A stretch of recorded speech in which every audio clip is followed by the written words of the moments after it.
Se'ns obre un moment molt difícil, un inici de curs amb moltes incerteses per la crisi del Covid, ja ho sabem totes. Hem vist com el govern de la Generalitat no ha fet res en els mesos d'estiu i estem exactament igual que el juny, amb pocs docents, massa alumnes per aula. És un problema que portem arrossegant ja des de les retallades de la darrera crisi del 2010 i un abandonament de l'administració pública autonòmica als docents i als equips directius, sense directrius clares ni recursos. Aquests estan treballant dur per enginyar-se-les, de fet estem treballant, m'incloc, que jo també soc docent, i mantenir els centres oberts en les condicions possibles, que de moment podran ser les adequades si no s'augmenten les dotacions, en especial d'espais i docents. Pels espais calia primer de tot coordinar-se amb les administracions locals, cosa que recordem que en altres ocasions, com el referèndum, sí que ha fet molt bé la Generalitat, però que ara no s'ha coordinat amb ningú, d'acord? Mutejo. En aquesta ocasió no s'ha coordinat amb els ajuntaments, que era una part essencial per poder disposar dels espais, per poder disminuir les ràtios. Tots entenem que és molt difícil ara tenir espais per col·locar 20 alumnes per aula, però els ajuntaments tenen la capacitat de fer-ho. És veritat que és una feina complicada, però l'Ajuntament de Barcelona bé l'ha fet. Ha fet els seus deures i ha posat espais i equipaments a disposició de la Generalitat, que de moment no sembla que hagi fet gran cosa per aprofitar-los.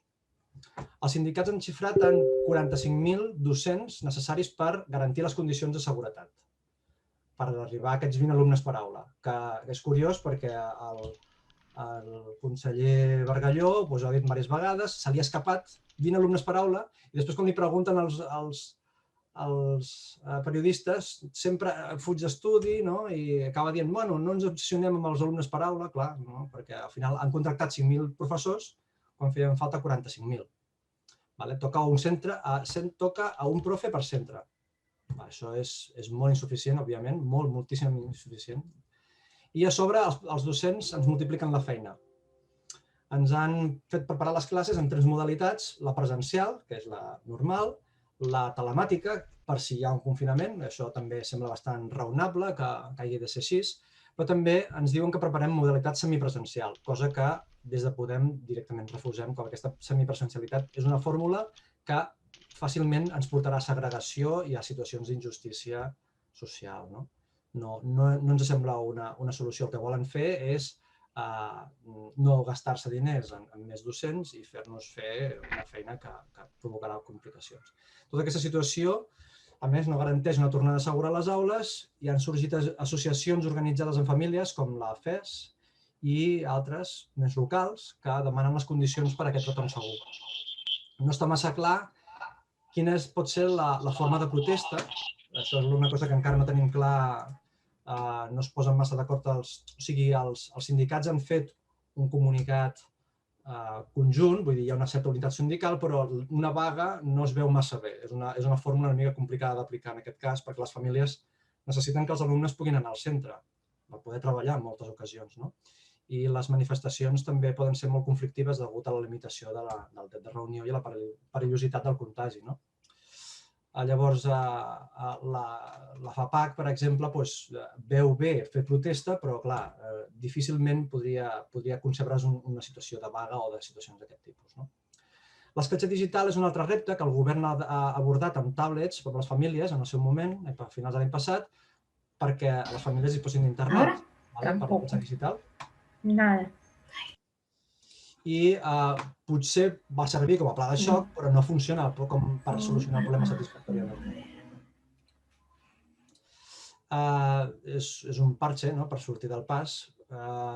Llavors, l'accés a la informació és un dels temes importants també que ha de ser considerat un bé bàsic a partir d'ara, igual que l'aigua i l'electricitat, per poder mantenir la igualtat d'oportunitats formatives en cas de confinament, que la situació no sabem si pot evolucionar cap aquí perfectament, no ho sabem segur, però és un escenari bastant possible. I, clar, també s'ha de garantir una connexió d'internet de qualitat, d'acord? No serveix tenir un sol ordinador en famílies on hi ha 3 nens. A part de garantir l'internet, també s'ha de tenir en compte que no és el mateix una família que té cadascú la seva habitació i té ordinador cadascú i una connexió com cal que una família que no en té. Llavors, la presencialitat és un tema molt important, insistirem després. En definitiva, la crisi del Covid ens ha destapat un infrafinançament molt accentuat dels serveis que són les pilars de l'estat del benestar, que sempre, clàssicament, com diu el professor Vicenç, són l'educació, la salut, les pensions i ara també insistim molt a Podem amb la dependència i l'escolarització de 0 a 3 anys, que anomenem el quart pilar de l'estat del benestar. No podem quedar-nos a braços creuats, com estem veient, com es continua aplicant el dogma de l'austericidi i segueixen retallant o mantenint les retallades anteriors. Clar, ja ho demanàvem abans, menys alumnes per aula, però ara, clar, amb el cas del Covid, encara més, perquè aquí és una qüestió de salut, més enllà de la formació. Aquesta lluita dels serveis claus de l'estat del benestar és la que Podemos està promovent a tots els nivells on treballa i, com s'ha pogut veure en la protecció social des de primera setmana del confinament. Jo crec que hem donat una imatge que realment estem treballant pel poble i que la percepció que la gent té és que gràcies que Podem estar tant al govern hi ha hagut ajudes socials. I tornant al tema del partit, i ja acabo amb això, per introduir, estem en procés d'aplicar els nous documents organitzatius, sorgits de la tercera assemblea ciutadana de Podemos i també de l'assemblea autonòmica. Llavors, les noves àrees que estem connectades directament ara amb el CCA per tal d'agilitzar l'acció política i alhora ens estem esforçant a intentar mantenir les persones, el treball que s'ha fet, en particular en el cercle sectorial d'educació, que ha fet una molt gran feina i esperem mantenir aquest bon treball i millorar cada dia. I fruit d'aquest plantejament i treball, avui estem aquí amb aquesta cartellera que fa goig i que estem molt contents de poder-la presentar. Tenim el Marc Parés, que ara li donaré pas, que és el nostre parlamentari, que porta educació, a la Rosa Canyadell, que ens farà, és activista i ja la coneixeu tots, ja porta molt temps al partit i gràcies a ella l'àrea d'educació s'ha empantat molt bé, que ens farà una anàlisi de l'actualitat política i autonòmica. L'Araceli Vinyes, que ens explicarà els resultats de l'enquesta que hem passat amb els inscrits, i l'Anna Lupe Gallardo, que ens explicarà també la perspectiva de les famílies de com veuen aquesta crisi que se'ns ve a sobre. I finalment, el membre més reconegut tant a Catalunya com a tota Espanya, com a l'estranger, el professor Vicenç Navarro, que ens explicarà la seva visió d'aquesta crisi social i educativa a Catalunya i a Espanya, amb el rigor científic i la seva inspiradora visió política. No vull acabar sense explicar que aquesta àrea de formació es situa dins de la Secretaria de Formació, que la porta el Dani, que està treballant molt dur i que li agraeixo molt, particularment jo personalment, però que creiem que cal fer menció que s'està fent molta feina per engegar aquesta màquina i esperem que aquests esforços donin fruit per començar un inici de curs que sigui fructífer. I res més, si voleu, us passo la veu amb en Marc Parés i si ens pots explicar una mica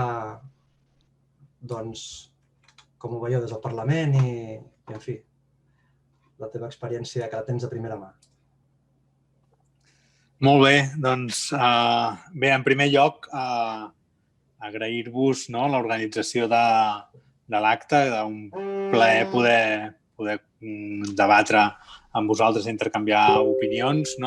Ja us agraïm especialment al Dani i a l'Enric que ho han estat organitzant i amb l'Enric amb qui també arrel de l'àrea d'educació hem estat interlocutant i continuarem interlocutant per veure com anem posicionant-nos en matèria d'educació.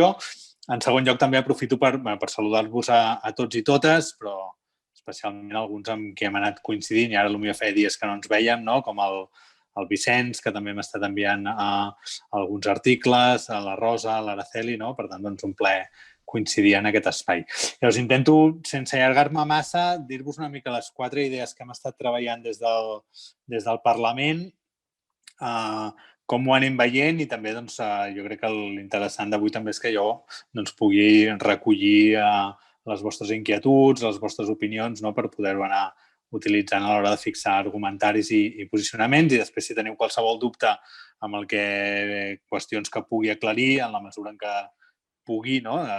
Tinc alguna informació, però tampoc tota, no? Sí que com a diputat doncs, sí que podem interlocutar amb el departament, però bueno, tampoc és una interlocució excessivament fluida, no? Tot i que sí que en els primers mesos de la pandèmia doncs, el conseller ens va atendre més, arrel de l'estiu doncs, ara hem perdut una mica més el contacte i per tant potser tampoc tenim tota la informació, però que si surten dubtes doncs, amb el que puguem ajudar. Aleshores, el que us deia, 4 o 5 idees que hem anat desenvolupant i amb les quals anem apretant, i ara també de cara a l'inici de curs ja vam fer una roda de premsa dilluns passat amb la Jèssica i dimecres al ple del Parlament farem la pregunta també sobre el Bargalló. Per tant, sí que creiem que és un moment en què hem de prioritzar l'àmbit d'educació i pressionar el govern en aquest àmbit. I per tant, això és el que estem fent aquests dies. Aleshores, us deia, no? La primera idea, la importància, creiem, no? de garantir l'educació com un dret que és dels infants, no? És a dir, que els infants tenen el dret a rebre educació i educació pública i nosaltres creiem també que ha de ser presencial, no? Bàsicament perquè el procés d'ensenyament, aprenentatge es produeix a través de la interacció, no? És a dir, aprenem junts i més en les primeres etapes, aprenem interactuant, aprenem a partir de l'experimentalitat, de la vivencialitat i per tant això només es pot fer de forma presencial. Això per un motiu. I l'altre motiu és perquè hem après del confinament que l'educació no presencial el que fa és reproduir i multiplicar les desigualtats educatives. I, per tant, aquest és el nostre principal focus d'atenció a l'hora de dir hem de lluitar contra la segregació i reduir les desigualtats i no multiplicar-les.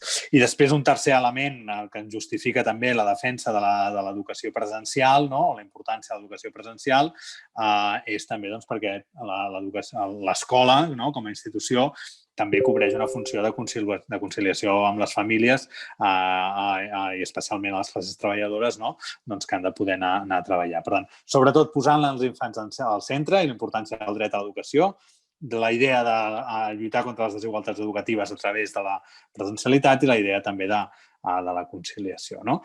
Ara bé, és evident que aquest dret a l'educació presencial només en el context de pandèmia en el que estem, només es pot garantir o s'ha de fer al mateix temps, no?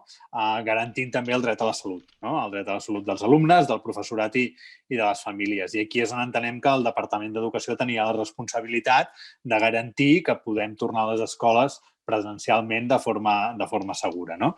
I aquí és on se'ns generen moltes incerteses de cara a l'inici de curs de la setmana vinent, però al mateix temps també hem de ser conscients de que en la mesura en què volem, no? Que es torni a les escoles, doncs hem de vigilar amb els discursos que fem per no crear un excessiu alarmisme en les famílies que lògicament estan preocupades per aquest retorn a l'escola, no? Per tant, intentar posar les coses en el seu just lloc, no? Però és veritat que el departament, com la Rosa ens explicarà després, no ha fet ni molt menys tot el que havia de fer. Nosaltres el que hem anat defensant és que per garantir els dos drets, el dret a l'educació i el dret a la salut, una mesura clau, com ha dit l'Enric fa una estona, no?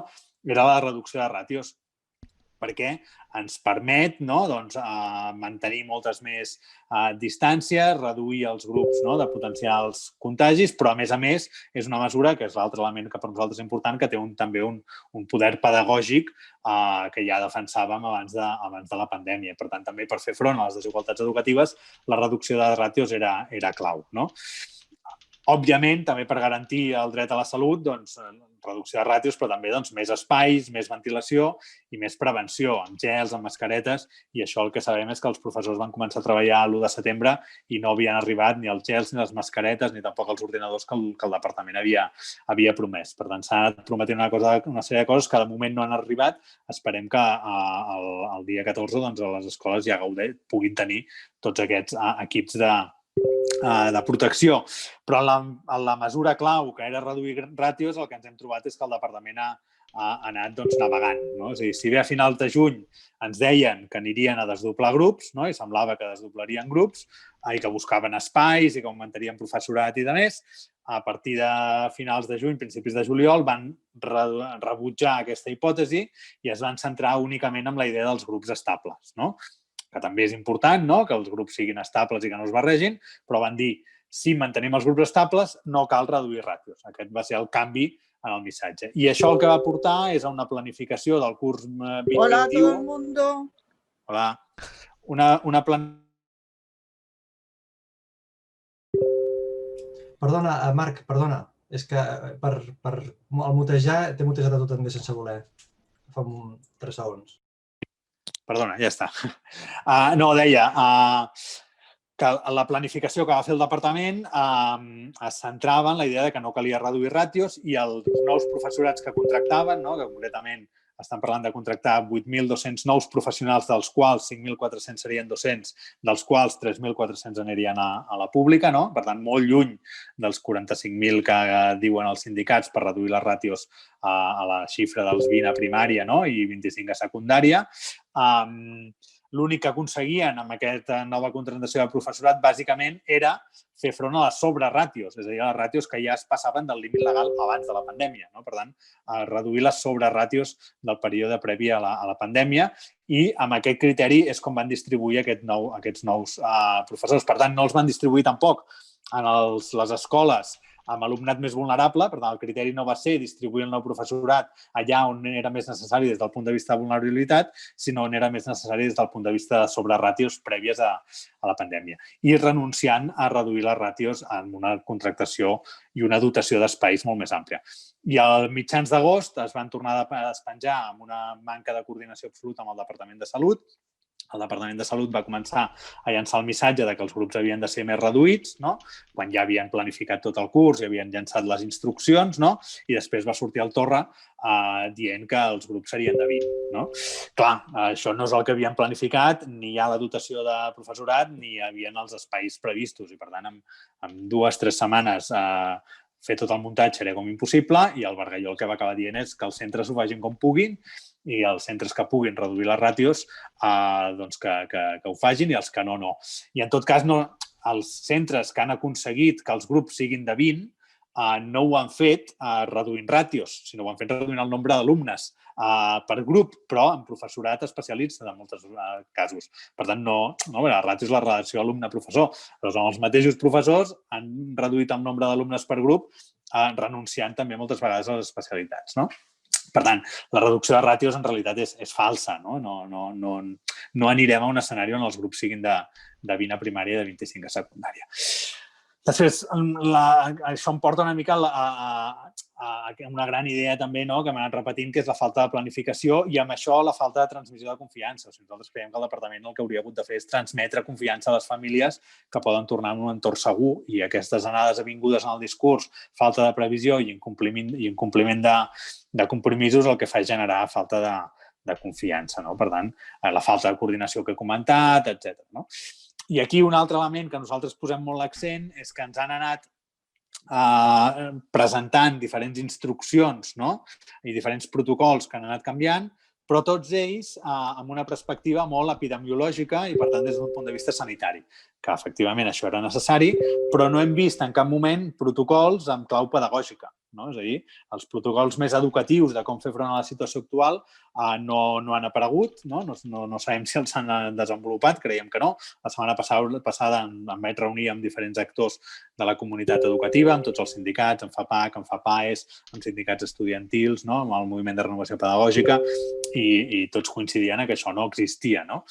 I aquí sumar-hi també altres oblits sistemàtics en totes aquestes instruccions de determinats grups o col·lectius, concretament l'etapa 03, permanentment oblidada per part del departament, i l'alumnat i els centres d'alumnat amb necessitats educatives especials també permanentment oblidats.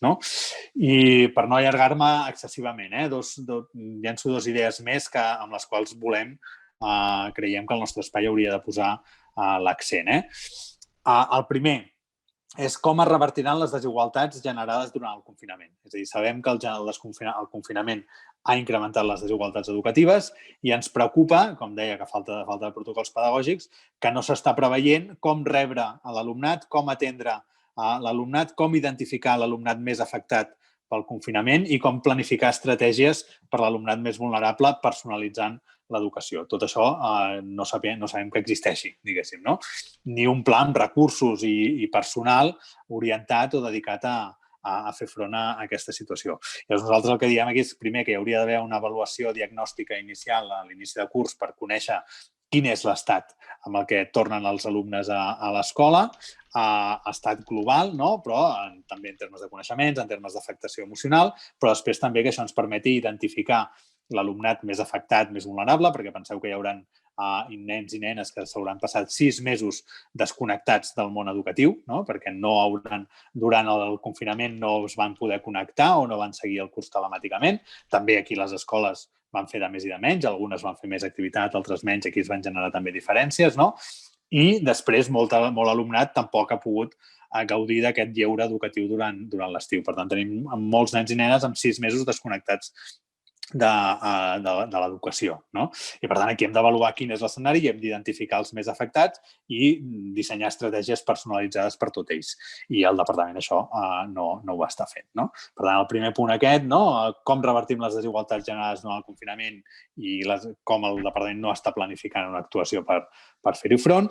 I l'última idea que volia situar, no? Que té a veure amb la mateixa lògica, diguéssim, no?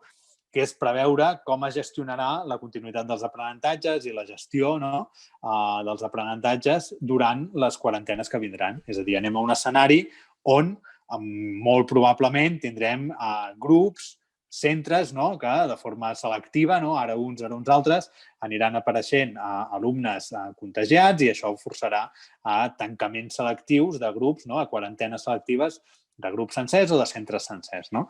I aquí també creiem que falta previsió de com gestionar aquestes quarantenes amb criteris pedagògics. En la gestió de les quarantenes hi ha, jo diria, com a mínim dues coses que són rellevants. La primera és, hem vist durant aquesta etapa de pandèmia que els barris més vulnerables són precisament els que més ha afectat la pandèmia. Per tant, és molt probable que sigui també en les escoles de barris més vulnerables que comencin a sortir més grups o casos de contagis que obliguin a les quarantenes. Per tant, segurament és molt probable que passi que les quarantenes es donguin més en territoris, en barris amb alumnat més vulnerable que no en altres barris. Per tant, si no estem preparats, de nou estarem multiplicant les desigualtats educatives en aquests períodes de quarantenes. I l'altre element per gestionar les quarantenes, i aquí també des del govern de l'Estat sí que crec que hem de fer una certa autocrítica perquè no està sortint una resposta com alguns voldríem, més decidida, més clara i més aviat, que és tota la qüestió de com donar una sortida als pares que es trobin amb fills i filles confinats per quarantenes, des del punt de vista d'un permís retribuït o del tipus de baixa. Llavors, aquí sí que creiem, o almenys jo crec que és important, trobar una sortida amb tot això. Avui hi havia algunes declaracions a Catalunya Ràdio de la Irene Montero. Hem de veure com s'acaba de trobar això, però crec que sí que aquest és un tema important, el tema de garantir que les famílies afectades per quarantenes de nens i nenes puguin tenir garantida la continuïtat laboral.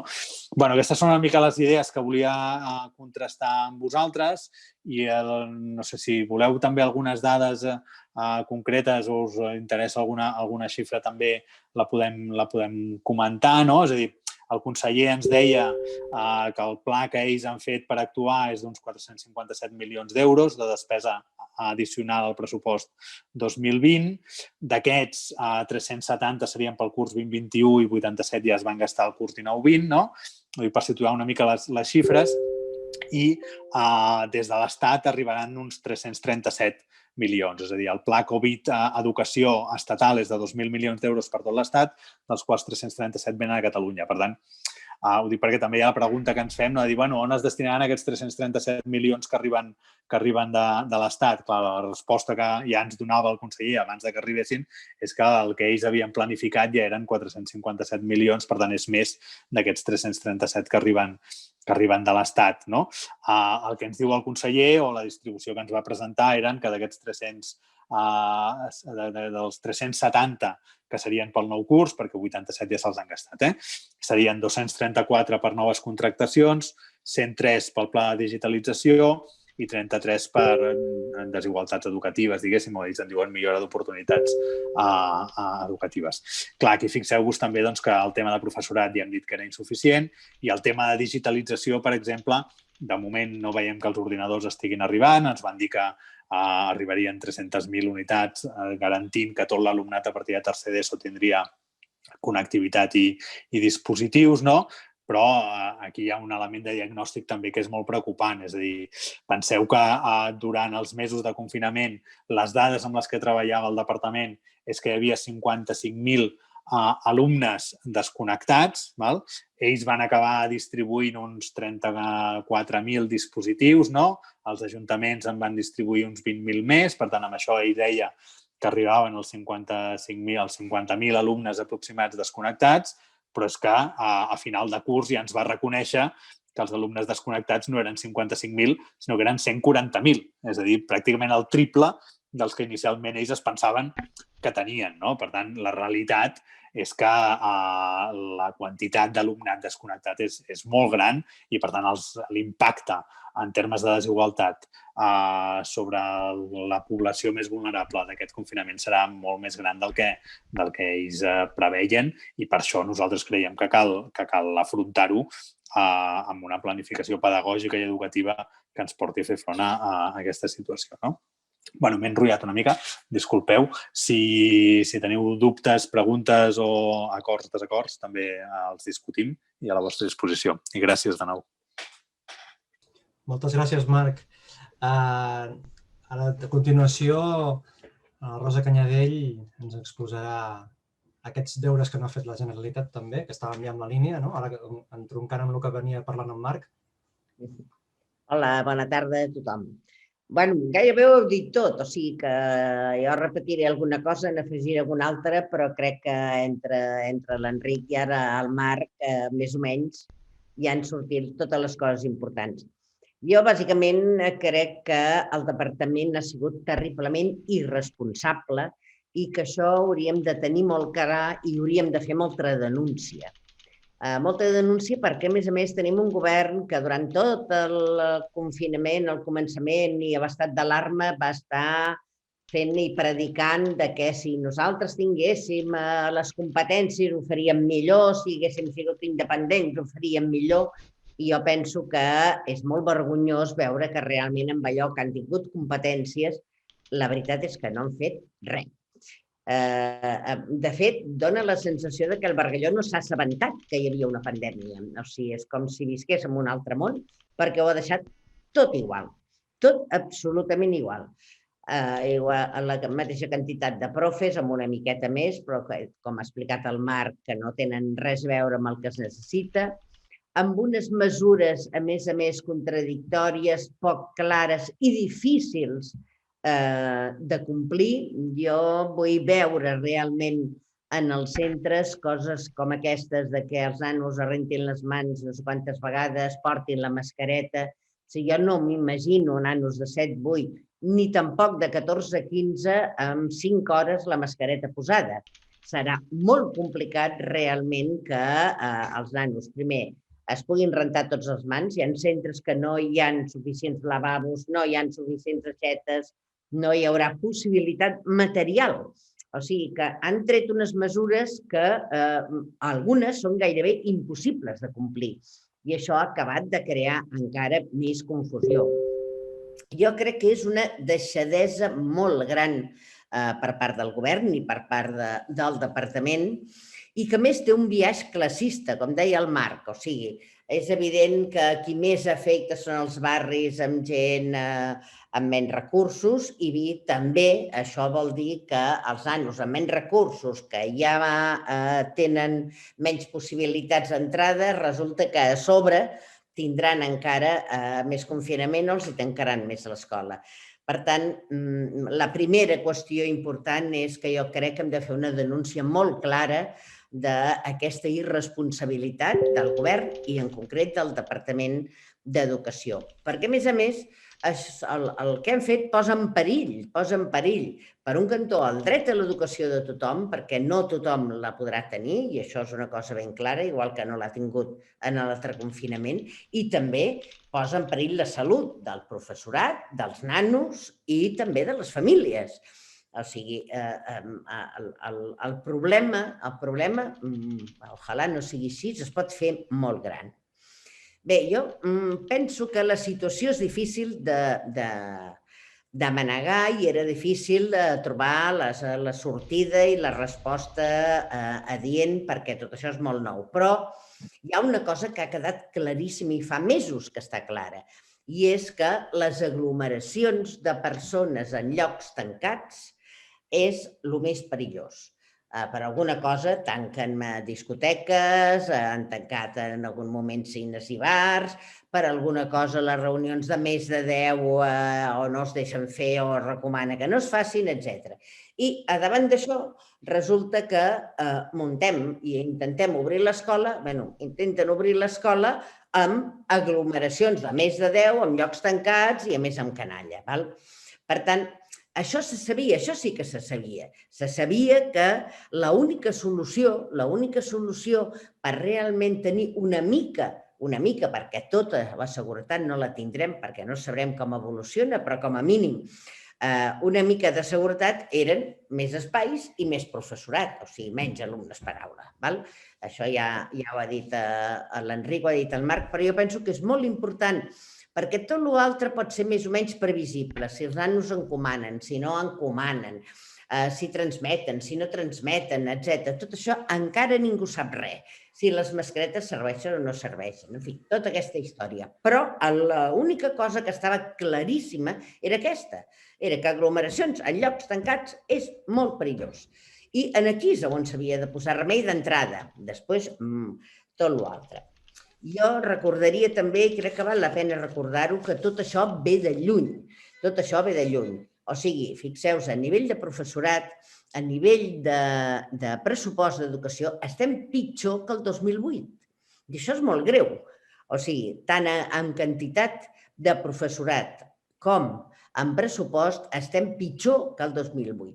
I estàvem pitjor en segregació, érem, em sembla que la primera comunitat autònoma o la segona, amb segregació escolar abans de la pandèmia. O sigui, què vol dir això? Vol dir que el problema ara encara és molt més gran, que és una mica el que ha passat a la sanitat. Tu vas retallant, estàs sota mínims, hi ve una pandèmia i, evidentment, és el caos. Recordem, només recordar, la LEC planteja el 6% de pressupost. No arribem ni al 2,5% en aquests moments. Penseu que a la pública, en aquests últims 10 anys, s'ha disminuït un 20%, cosa que no ha passat a la concertada. O sigui, a més, no s'ha tret ni un concert i, a més, el pressupost dels centres concertats ha augmentat. Les xifres ballen, n'hi ha que parlen d'un 8%, n'hi ha que parlen de menys, n'hi ha que parlen de més. Però en tot cas, el que sí que està clar és que les retallades d'aquests últims 10 anys també han sigut classistes, també tenen un biaix classista perquè han anat bàsicament a la pública.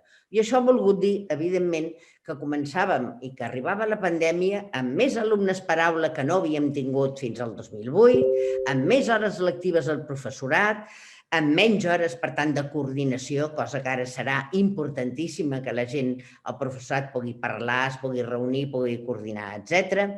Més aportacions a les famílies, o sigui, les famílies, les aportacions que fan a la pública ha pujat un 13%, i menys atenció als alumnes amb més dificultats. És evident que amb aquesta situació era molt difícil fer front a la pandèmia. Com ja heu dit, el sindicat USTEC, és igual qui sigui, però parlava que per poder tenir els 15-20 alumnes per aula feien falta 40.000 profes. Ja ho ha dit el Marc, que no arriben a 3.000. I això què implica? Doncs això implica que dues coses. Una, la impossibilitat d'atendre a l'alumnat més desafavorit, que durant aquests 6 mesos ha estat absolutament out de tot, que és una mica el que també plantejava el Marc, i d'altra banda implica que les aules continuaran estant massificades amb espais petits i, per tant, possibilitat de contagi i tancament. tancament de grups, tancament d'escoles, quarantenes, etc. I aquí tornarem una altra vegada a el que ja havíem tingut durant el confinament. O sigui, el 30% d'alumnat que no està en condicions de seguir una educació virtual. Perquè no és només que també tots aquests ordinadors que no han arribat, tots aquests nanos que no tenen connexió, sinó que, a més, hi ha nanos que el que no tenen són condicions. No tenen una taula, són 7 en una habitació, no tenen famílies que els puguin orientar i tot això, evidentment, el que farà una altra vegada és que ja teníem la segregació més alta i la doblarem. I això realment jo crec que és molt denunciable, molt denunciable. També hem de tenir en compte, jo estic d'acord amb el que ha dit el Marc sobre la importància de la presencialitat a l'escola, per les 3 coses que ell ha dit, per l'equitat, perquè és l'únic lloc on tots els nanos tenen la mateixa taula, el mateix ordinador, etc. També perquè l'aprenentatge virtual no acaba de funcionar perquè l'escola és alguna més i l'aprenentatge és interacció i per la conciliació familiar. Però també vull fer atenció a una altra cosa. Portem molts anys que a les multinacionals de les noves tecnologies i alguns dels nous innovadors estan molt entestats amb la virtualitat a l'educació o amb el fer servir tots els aparells virtuals, tots els programes que ja venen fets, etc. O els llibres telemàtics, o els exercicis que ja venen, o els programes i tal. I jo crec que, malgrat és veritat que la pandèmia ha fet tancar les escoles per una qüestió de sanitat, també és veritat que hi ha una part d'aquest empresariat, on estan els Googles, els Facebooks, les telefòniques, etc., que té molt d'interès en què la virtualitat es quedi i la virtualitat, o sigui, l'educació virtual, acabi sent l'escola. O sigui, la idea de substituir el professor o professora, el mestre o la mestra per una màquina és una de les coses que tenen al cap des de fa anys ja tot l'àmbit de les noves tecnologies. Ho dic perquè estiguem també una mica a l'aguait amb tot això.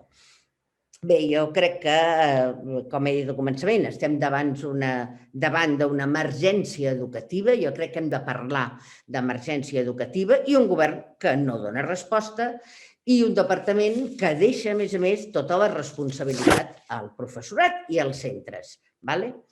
I acabo ja també, com sempre, tot això, les conseqüències l'acabarà pagant l'alumnat més desafavorit, les famílies amb menys recursos, que tindran més els nanos a casa o que no podran anar a l'escola perquè els hauran tancat, però a més hauran de treballar i tindran problemes, i també el professorat més vulnerable, que també hi ha professorat vulnerable, sí, perquè és més gran o perquè té alguna malaltia, etc. Bé, jo acabaria dient que ens cal una gran protesta des de tots els sectors. O sigui, és molt important també que la població i els pares i les mares tinguin molt clar, perquè ja han sortit veus carregant-se al professorat, tinguin clar que el professorat sí que vol que obrin les escoles, que el professorat sí que vol fer classe, perquè ja estan dient Conís i companyia que el professorat es fa longuis i que vol allargar vacances. Jo crec que ha de quedar molt clar que el professorat el que està demanant és que justament vol fer classe i vol fer classe durant tot el curs, no durant un mes i que després s'hagi de tancar. I que aquesta és la lluita del professorat. Jo crec que això ha de quedar molt clar perquè, ja dic, hi ha molta gent que està intentant tornar a donar la culpa al professorat. No, està molt clar que volen fer classe i el que demanen és perquè no s'hagi de tancar. El que demanen, més professorat, més espais, etc., és justament per poder continuar a fer classe durant tot el curs. I penso que això és molt bàsic. I bé, jo crec que dins de Podem el que hauríem de fer és explicar-ho molt bé a tots els nostres militants, simpatitzants, etc., donar suport a les protestes, si és que n'hi ha, suposo que d'alguna manera n'hi hauran, i després fer una bona campanya i una bona protesta i propostes, i hem de ser molt pesats, tant en el Parlament, a les xarxes, com al carrer, si realment es dona que hi ha algun tipus de mobilització, crec que l'hem de recolzar i crec que no podem deixar de reivindicar això que és bàsic, que és una escola pública de qualitat igual per a tothom, encara que sigui en temps de pandèmia, amb els recursos que fan falta. Gràcies. Moltes gràcies, Rosa, per la teva claredat d'exposició que ens facilita entendre les coses molt bé. Ara, a continuació, us presento a l'Araceli, que ja molts també la coneixeu, ja havia estat també a l'àrea d'educació abans i estava a l'anterior Consell Ciutadà. I bé, us explicarà els resultats de les enquestes que hem passat amb els militants per intentar prendre el pols de com està la cosa i com es veu des de les militants. Bona tarda. Sí. Bona tarda a tots i a totes. Bé, com ha dit abans l'Enric, una de les primeres tasques de l'àrea d'educació amb aquesta nova direcció de Podem Catalunya i amb l'Enric com a responsable d'àrea, doncs va estar fer un qüestionari a les famílies, a les persones inscrites de Podem, per treballar sobretot dos temes que ens preocupaven. Un d'ells el portàvem treballant abans de la pandèmia, que és el que ha comentat la Rosa, d'aquestes despeses que han de portar les famílies en els centres per culpa que el pressupost de l'escola és reduït i totes aquestes retallades que hi ha hagut. I després, que amb la pandèmia, com ens preocupava molt com seria l'inici de curs amb la Covid-19. Llavors, jo d'aquests dos temes ens centrarem en el que és l'inici de curs, com veuen les famílies l'inici d'aquest nou curs.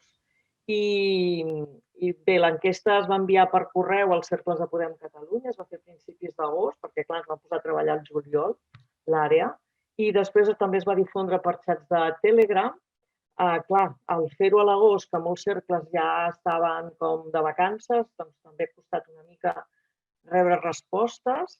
De 30 municipis de les 4 províncies de Catalunya ens van contestar 68 persones, passa que algunes d'aquestes persones estaven parlant en nom de més d'un fill.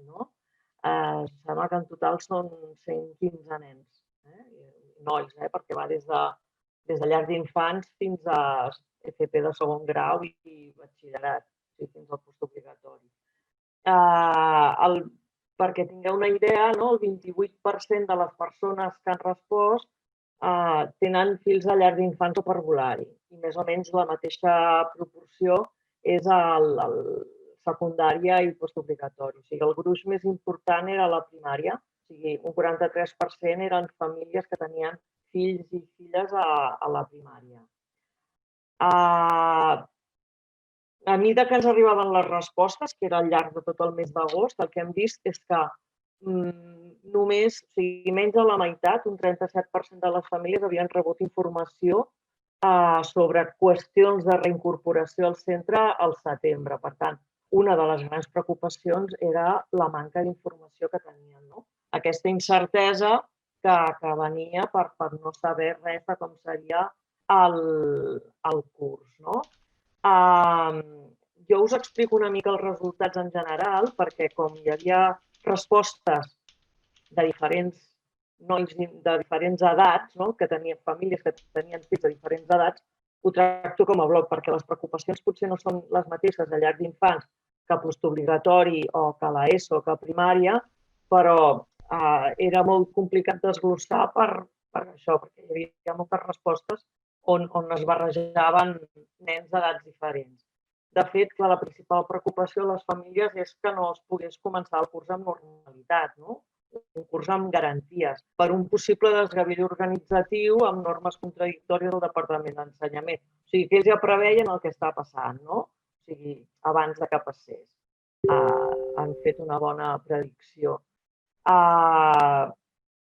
Clar, què els preocupava? Doncs que no es poguessin complir els protocols de seguretat, que els protocols siguin ineficaços.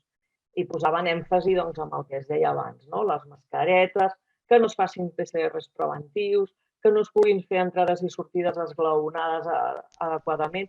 I una de les coses que més els preocupa és el protocol aquest que es pugui fer en el menjador, ja que consideraven que pot ser un dels focus de problemes. I això ve relacionat també amb la jornada partida. La jornada partida també la veuen com un problema més que una solució. Clar, moltes famílies tenen por al contagi i a les seves conseqüències, sobretot a nivell de conciliació, no? Perquè això és un tema que també els preocupava. Clar, doncs, ells què els preocupa? Doncs, clar, tenien la sensació de que les ràtios acabarien sent massa elevades, no? Com està passant, que clar, llavors, si no hi ha prou espais i no hi ha prou professorat, doncs això de la ràtio no es pot arreglar. També els preocupava que pogués haver poc personal de neteja per tota aquesta part de seguretat i higiene que es demanen aquests protocols. Clar, també, no, com abans ha apuntat el Marc, utilitzar mestres especialistes i també espais d'especialitat per suplir aquestes carències, no? Que això doncs, porta a una disminució de la qualitat de l'ensenyament. No? També teníem por de que, clar, que tot plegat desafavoreixi el que és l'atenció més personalitzada, l'atenció a la diversitat, a les famílies i a l'alumnat més vulnerables, sobretot si no es pot mantenir l'ensenyament presencial, no? Que això també els preocupava. O sigui, ells veien necessari que es pogués fer un ensenyament presencial, ja que veien que, en general, l'ensenyament en línia doncs, dificulta el procés d'ensenyament-aprenentatge i, sobretot, a l'alumnat amb dificultats. Per tant, com veieu, doncs és el que estem dient, no? Ells ja ho veuen, o sigui, no cal ser especialista ni tenir no sé quants màsters per veure que la cosa doncs, aniria per aquí. Llavors, l'altra pregunta oberta, no, era quines propostes o quines possibles solucions veien per poder millorar, no, aquestes preocupacions que ens deien a l'anterior pregunta, i llavors doncs, ells, les seves propostes són protocols clars, eficaços, lògics, posant l'accent amb l'ús obligatori de mascaretes quan sigui convenient, fer PCRs preventius, que es puguin guardar les distàncies de seguretat recomanades, higiene, per la qual cosa es necessita més personal de neteja, després la mesura aquesta de la jornada continuada, no? Per poder estalviar-se menjadors, per evitar contagis i també, doncs, clar, per si s'han de seguir unes distàncies de seguretat recomanades, no? Com deia la Rosa, que no hi hagi aglomeracions en espais tancats, doncs clar, es demanaven més professors, es demanaven més espais i, per tant, la necessitat de més professorat. Espais alternatius per esponjar els menjadors, no? Perquè els tenien molta por al contagi en el menjador, també més personal per atendre en el menjador. I després, com altres opcions, si no es podia aconseguir un ensenyament presencial, és doncs, establir torns, combinar sistemes semipresencial quan fos necessari. També es demana personal d'infermeria, no? Que hi hagués una persona referent de salut en els centres i que hi hagi dotació de protecció per l'alumnat, pel professorat i formació per al professorat i per les APAs a nivell de sanitari. No? També formació al professorat en ensenyament, no? Per tot el pla de digitalització i que d'alguna manera es pugui establir que els fills de famílies que tenen problemes de conciliació laboral quan hi hagi quarantenes doncs puguin ser atesos. Això era una cosa que també els preocupava molt. Per tant, com veieu, coincidim, no, amb les demandes de les famílies en aquesta enquesta, que és una mostra de 68 persones. Ara després va anar a l'UPE i ens explicarà posicionaments una mica més estructurats, no? Però crec que tots anem pel mateix camí. I amb això doncs, ja acabo i continuem amb l'Anna Lupe. Vinga, fins ara. Moltes gràcies, Araceli. Anna Lupe, tal com introduïa l'Araceli, tu has estat en contacte, tu estàs involucrada com a família i has estat en contacte amb aquestes organitzacions que han anat sortint i si ens pots explicar la informació que has pogut anar recabant, que has fet una bona feina. Sí, bona tarda. Jo voldria començar llegint un tuit que ha publicat el president Torra fa un parell d'hores, que diu és hora de tornar a l'escola i estem preparats. Educació i Salut han treballat per donar seguretat i confiança a pares, professors i alumnes. És un servei públic essencial i així ho he transmès a la Junta Central de Directors i Directores de Primària. Ens hi juguem molt com a país. Avui s'ha de reunir el Torra amb les direccions de l'escola de primària. Aquesta tarda es reunia amb les direccions de secundària i bé, com veieu al seu tuit, doncs, continuen la línia de aquí no passa res, tot està perfecte, han donat confiança, no sé a quina confiança ha donat a pares, professors i alumnes, perquè no és així, si no, no hi hauria el moviment aquest, que és una associació que s'ha constituït de famílies que volen un retorn segur a les escoles. No tenen confiança professors per tot el contacte que tenim amb tot el professorat i alumnes tampoc donen confiança perquè el sindicat d'estudiants ha convocat una vaga el 16, 17 i 18 de setembre. Així que la confiança que han donat no sé on està. La segona cosa que voldria dir és que ara estem en una situació que no ens podem reunir més de 10 persones en un entorn tancat. Llavors la pregunta és, nens, nenes i adolescents no són persones o què està passant perquè es puguin reunir més de 10 dintre d'una aula que diuen que ha d'estar permanentment ventilada amb les aules que es puguin ventilar, perquè no totes tenen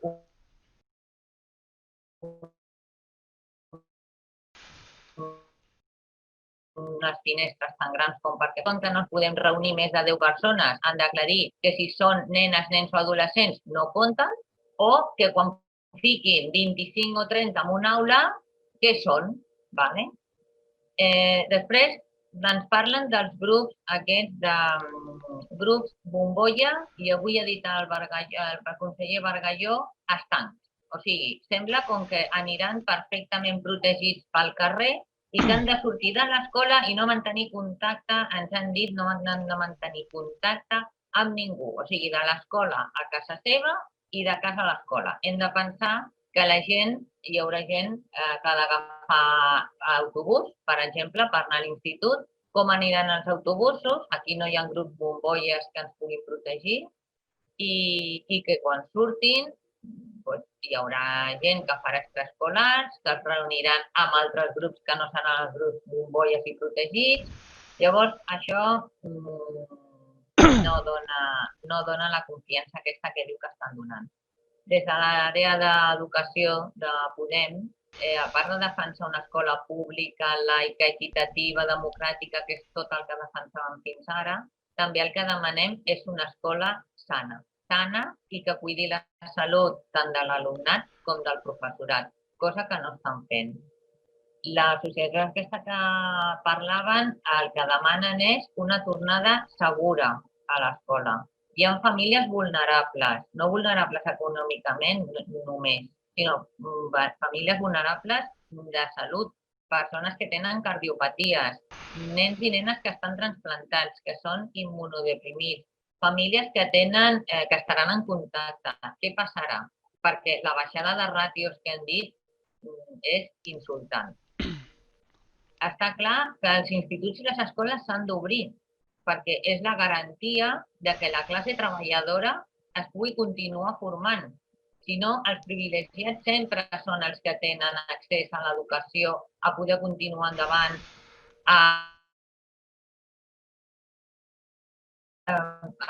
que continuïn havent aquestes desigualtats, com han dit la Rosa i el Marc.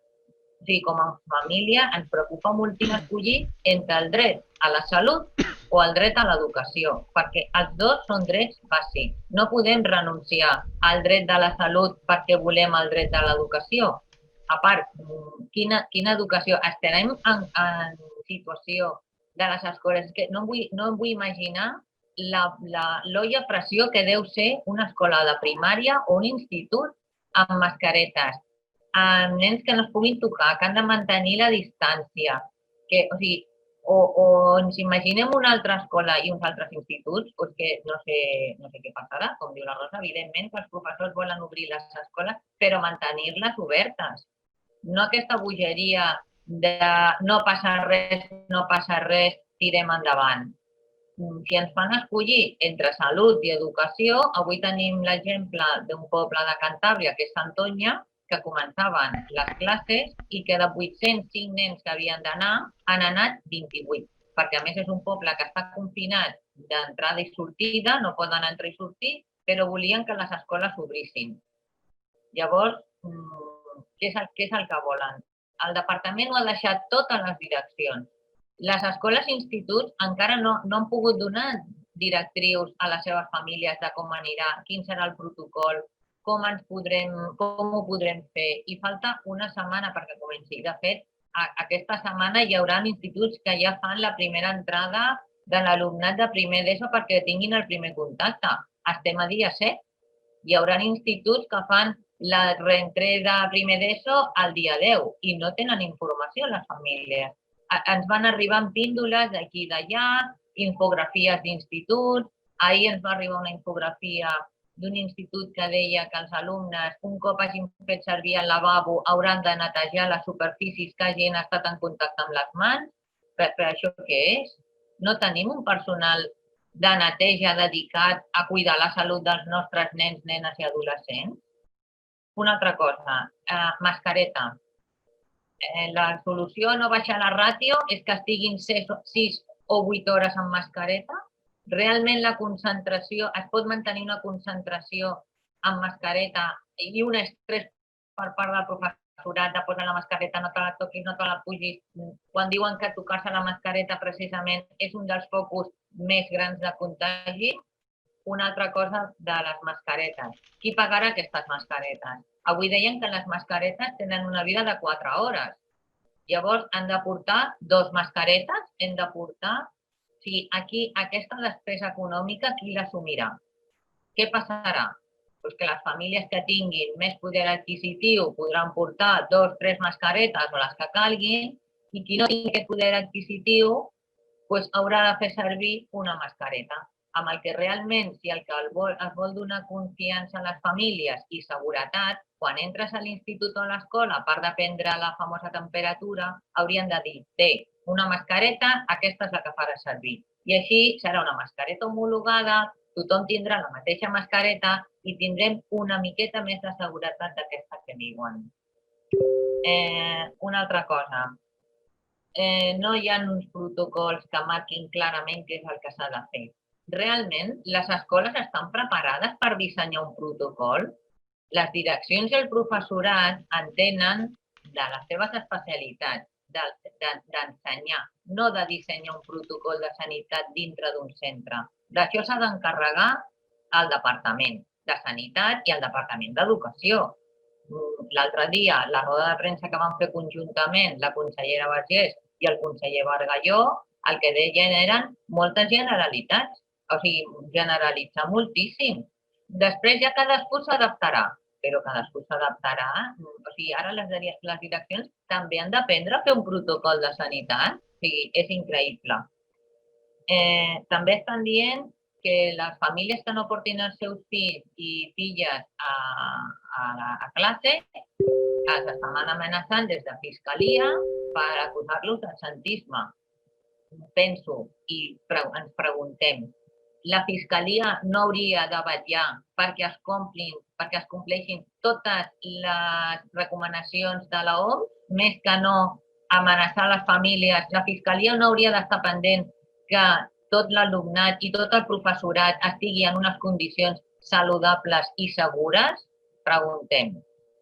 Per últim, també hi ha un document que volen que s'assigni una declaració responsable de que els teus fills no tenen cap malaltia, no tenen febre, no pateixen segons quines malalties i que tu ets responsable que el teu fill arriba a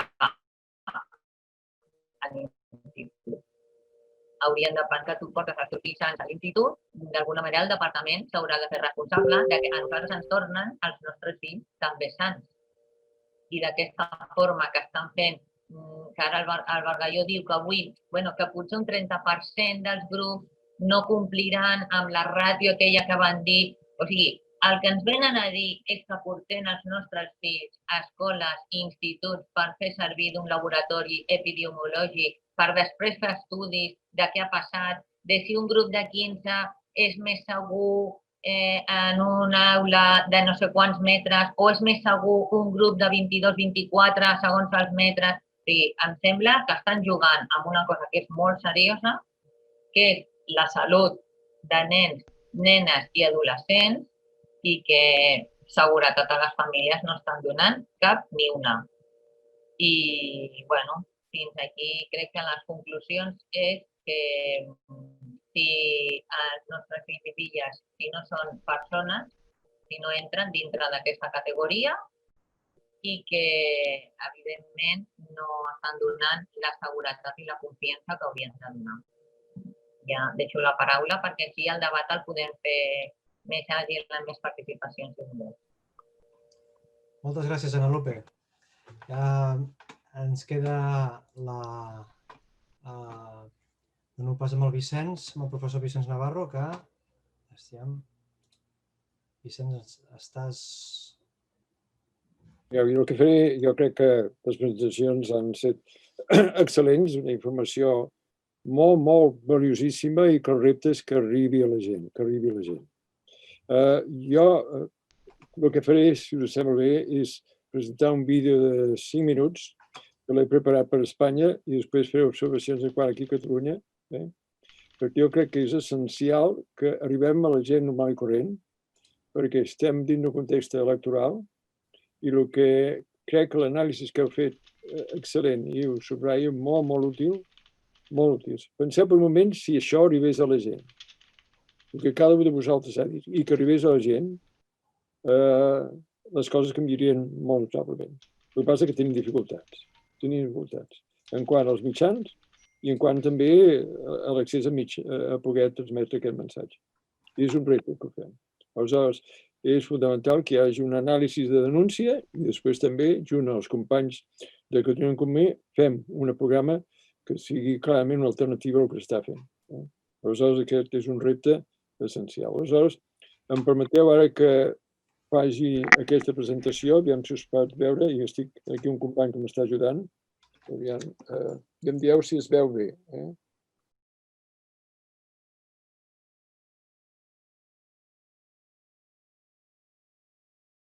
Hoy en España tenemos una situación muy compleja y difícil. La apertura de las escuelas en medio de una pandemia. La pandemia en España ha sido particularmente dura.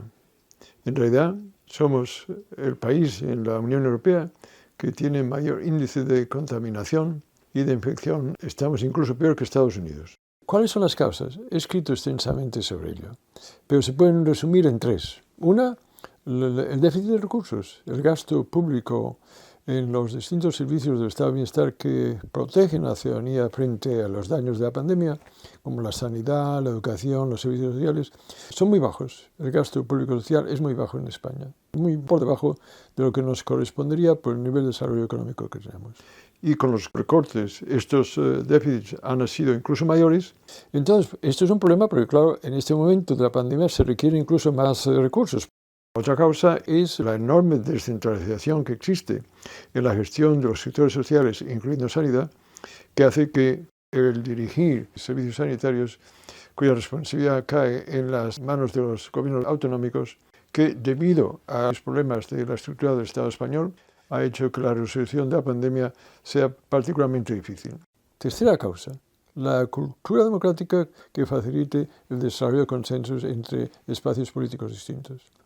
No lo ha habido en España y las derechas españolas, y también incluyendo las catalanas, han sido siempre muy hostiles hacia esa posibilidad de consenso con las izquierdas. Y hoy están utilizando, por fines meramente partidistas, anteponiendo sus intereses partidistas sobre los generales del país, una gran hostilidad hacia la necesidad de una respuesta general de todo el Estado dirigida por el gobierno de coalición de izquierdas. Y esto ha contribuido muchísimo a que no se podía ofrecer el liderazgo que el país necesitaba, de manera que interrumpieron la alarma y a partir de entonces, mira por dónde, paradójicamente, donde la pandemia se ha extendido más rápidamente ha sido en Cataluña y en Madrid. Bien, dentro de este contexto, la escuela. Y es ahí donde el punto clave es que la apertura de las escuelas se encuentra con las mismas dificultades. El gasto público educativo es muy bajo en términos comparativos con otros países de la Unión Europea o de la OECD o de los países que se llaman ricos. Es demasiado bajo, indicador por indicador. Entonces, esto es un problema porque, claro, en este momento de la pandemia se requieren incluso más recursos. Por ejemplo, el número de estudiantes por grupo escolar o por docente es un número que se debería considerar relativamente pequeño, como por ejemplo en Dinamarca se dice 15 estudiantes como máximo.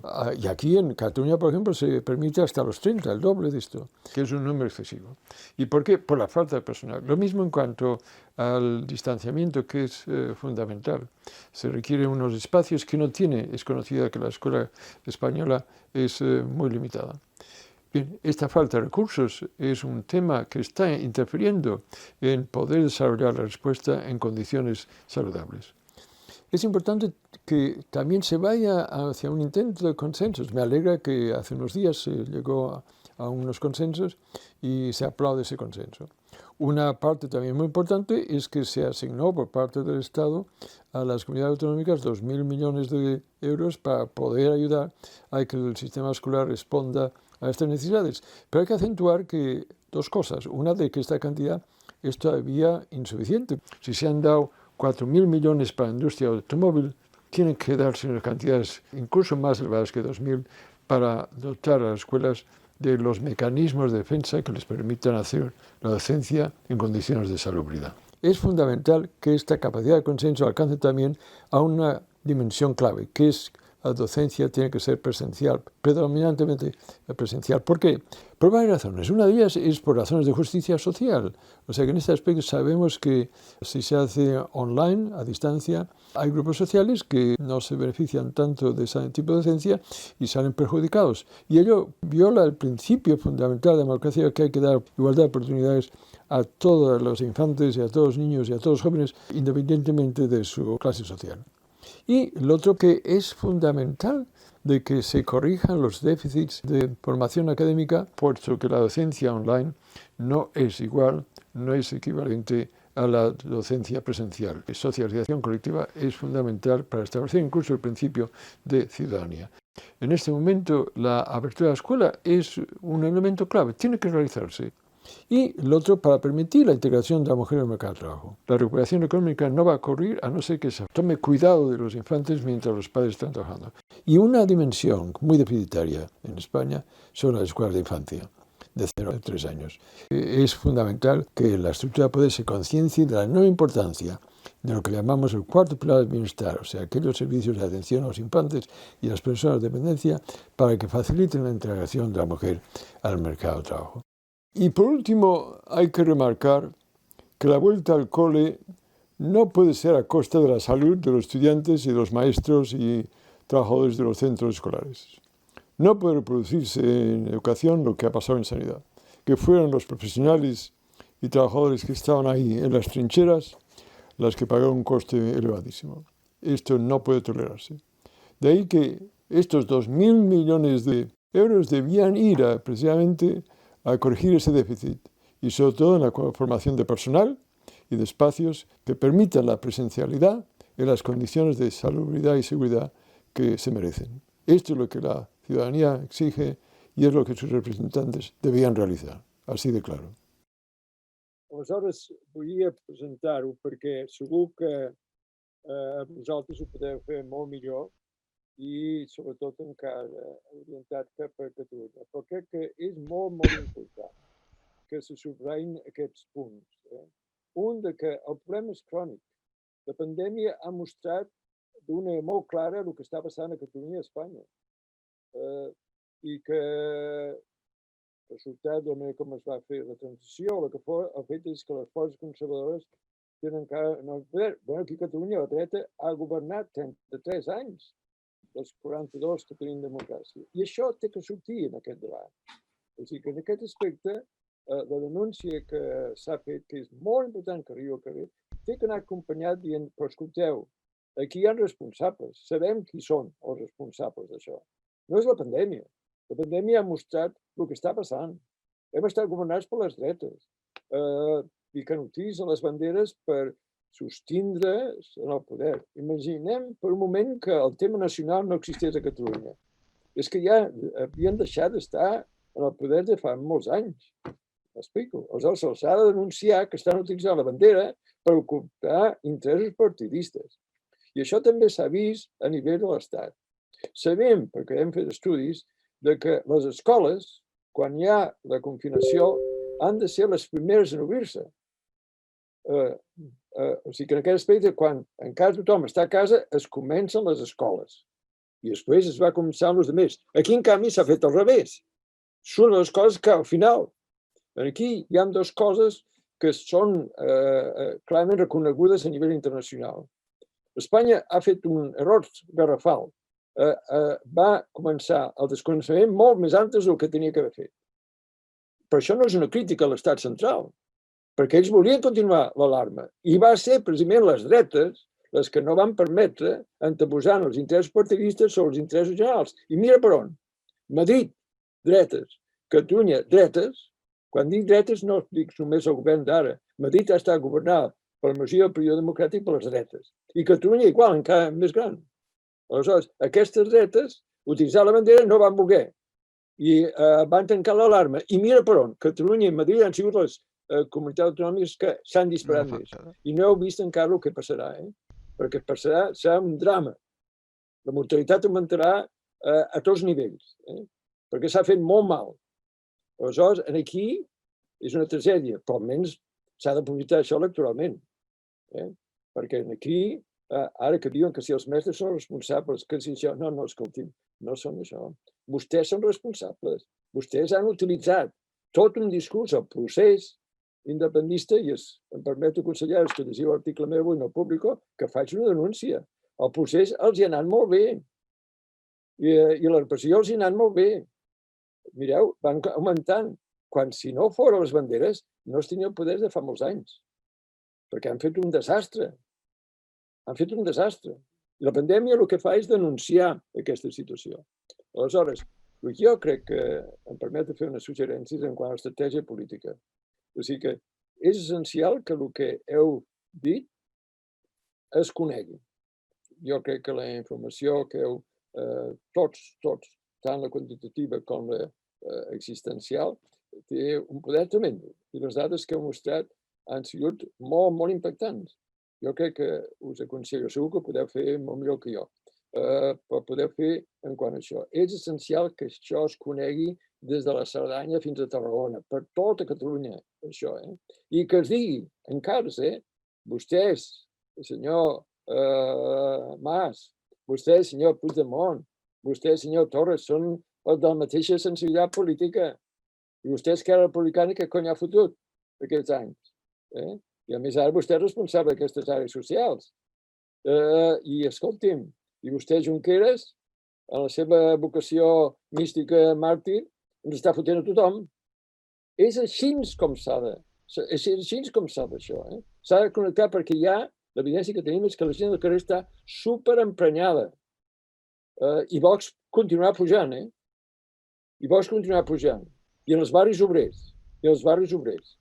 És d'aquest punt de vista que jo crec que l'estratègia política és la denúncia i després, amb una unitat d'acció, els nostres companys i companyes. Jo agraeixo moltíssim la tasca del Marc i crec que tenim un grup parlamentari excel·lent. En Comú Podem estem molt ben representats. Aleshores, aquest espai té que fer propostes, segur que arribarem a un acord i des d'aquest punt que sigui una... Tenim que tocar els temes claus en quant per què estem on estem. I això ens porta a agafar una actitud clarament d'enfrontament en els que han estat governats i aquells que l'han apoyat. I des d'aquest punt de vista, jo crec que la sessió d'avui està sent molt productiva, però el repte que tenim és d'arribar a la gent, que és el gran repte que tenim, perquè no tenim accés als mitjans en la mesura que voldríem. I és aquí jo crec que és fonamental. Tenim també la sort que estem en part en el govern, i això és l'oportunitat, però també una dificultat. Per això jo crec que des d'aquest punt de vista ja som part d'un projecte a nivell de tot l'Estat, amb unes relacions excel·lents entre les diferents sensibilitats dins d'aquest espai, i tenim ara una oportunitat històrica de denunciar, sobretot aquí a Catalunya, el que està passant, perquè ja, per dir prou, aquí és el sentit molt noble, el patriotisme s'ha estat utilitzant per mantindre una gent al poder, mentre la gent, les classes populars sobretot, han estat patint molt. I crec que aquest és un missatge que s'ha d'emfatitzar molt durant la campanya electoral. I res més. Dani. Molt bé, moltes gràcies, professor Vicenç. Aviam si trobem aquesta capacitat d'acció, aquests referents que han sortit últimament amb la Marea Verda i també, com ha dit la Rosa, aviam si podem agafar el testimoni i podem empantar, perquè clar, això és una cosa que requerirà un esforç i una coordinació que no només depèn d'un partit, òbviament, però que podem contribuir-hi. Moltes gràcies a tothom que heu vingut, que m'he arribat a fer 52, em sembla que m'he arribat a ser, i és molt important i ens sentim molt honorats que hagueu vingut a escoltar sobre educació. Sabem que és un tema que preocupa a molts i a moltes i que és molt important per tothom. Moltes gràcies. A vosaltres. Que vagi molt bé i merci per la vostra assistència. Adeu. Muchas gracias. Gracias, Vicente. Rosa. Hasta luego. Gracias, adeu. Vagi molt bé. Adéu. Adéu.